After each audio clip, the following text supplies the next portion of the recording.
where do you draw inspiration, or where do you draw, like, what fuels your creativity? I think Feel for you. what we've described is when I share something that I'm working on, or if I'm nervous about sharing it, it usually means I should have shared it earlier. But just when I just tell the fear to sit beside me or be quiet for a minute and let me do it anyway. There's something about fear. It's It's fear. like you go where there's a little fear. Yeah, or trepidation, or just like, I'm using fear as a generic catch-all because it's like it is both harmful and helping, right? It's both it's back to like the two-sided thing, success and failure. Mm-hmm. Fear keeps you from doing certain things that would really be harmful. But when it's assigned to the wrong reaction, wrong input, when it's fear of being yourself or fear of self-expression, it's self-limiting and it feeds back on itself. So for me, it's a generic, like, self-doubt, self-deprecation, worry, all of that, anxiety, however you want to label it. Fear is like the easiest to just grab onto as a word that people know. And so I think when I picture doing it anyway, I think, well,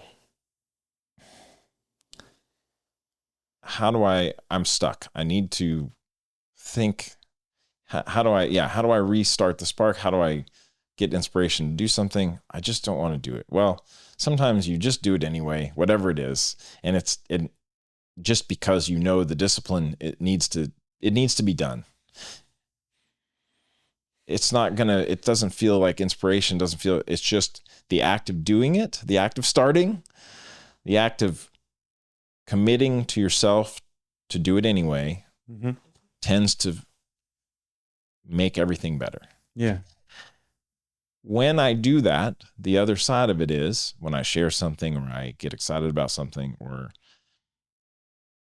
I find a new way to share something, or I find something new to learn in the area that I'm interested in, then that also reignites. Like, seeing something that I'm familiar with from a new view is a huge one, because it means that I had time to stop and look at something that I thought. And I use this example all the time in art. You give a crayon to a little kid and you say, draw a tree, and they draw something that maybe it looks like a tree, or it looks like something that is not just the tree, the brown stick and a little thing like the sun. May draw the sun, right? Like, whatever it is, they actually are looking at it, they're thinking about it, they don't have the icon built yet, right? You ask a third grader, fourth grader, or an adult to draw a tree, and they draw the shape, the generic, the little logo, the emoji version of what it is, right? Here, this is a tree. When I catch myself doing that, when I catch myself in martial arts, in parenting, in whatever it is, food, when I catch myself stamping out the icon, when it's the emoji, when it's the shape, when it's just without thought looking at the thing and going, I know what that is. How can I give my impression of this? How can I look at this differently and provide someone a new, fresh take? When I catch that, I go, ooh, I should relook at this to see what it is, not see what I've stored it as. Right. Tree. Oh, that's this. But what kind of tree? What color? When? What time of year is the tree? Right? Like, all those questions can be applied to everything. Why am I in this position for martial arts? What is it? What could it do? I'm teaching the same person the same thing I've taught for 20 years. Why am I still saying it the same way? Is that valid? Is it changed? Did it change, but the foundational stuff still needs to be communicated? Can I do that better? So I try to, when I catch myself drawing the tree and not thinking about it, re-looking at it. And the people that I draw inspiration from are the teachers that connect and give me that input. When they trigger that in me, hey, I noticed this.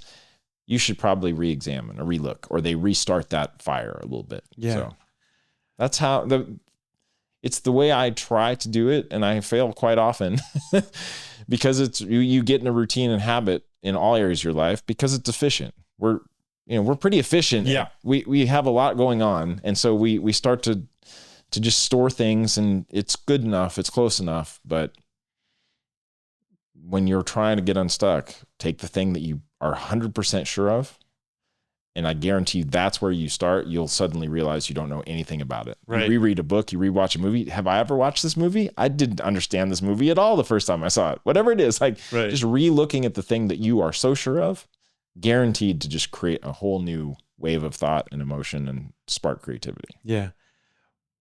I'm a seeker. A part of my life has been constantly seeking. And the way what you just shared resonated with me is I look for kind of the same kind of message through different voices because they all illuminate a different part of the tree. Yeah. But it's this tree. It's this knowledge, this wisdom, this like, I don't know, universal consciousness, just like shining another part of it that I needed to hear through a different face. Yes. Or through a different language or through a different, a different poem. Yes. Yeah. Yeah. And I think that's the beauty of teaching and learning is that when you share, you get exactly that.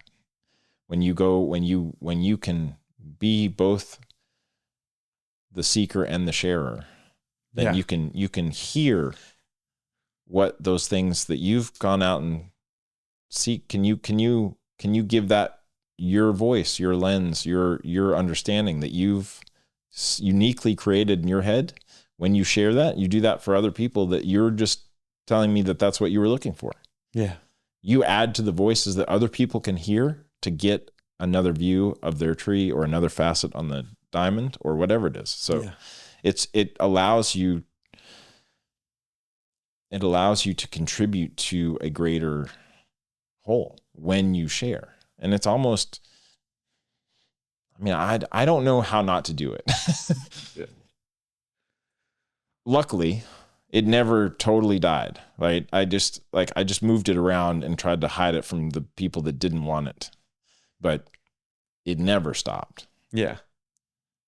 And when I meet people that are also that way, it is deeply,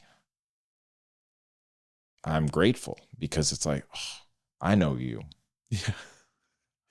Yes. Yeah, I'm home. So yeah. Yeah. Yeah.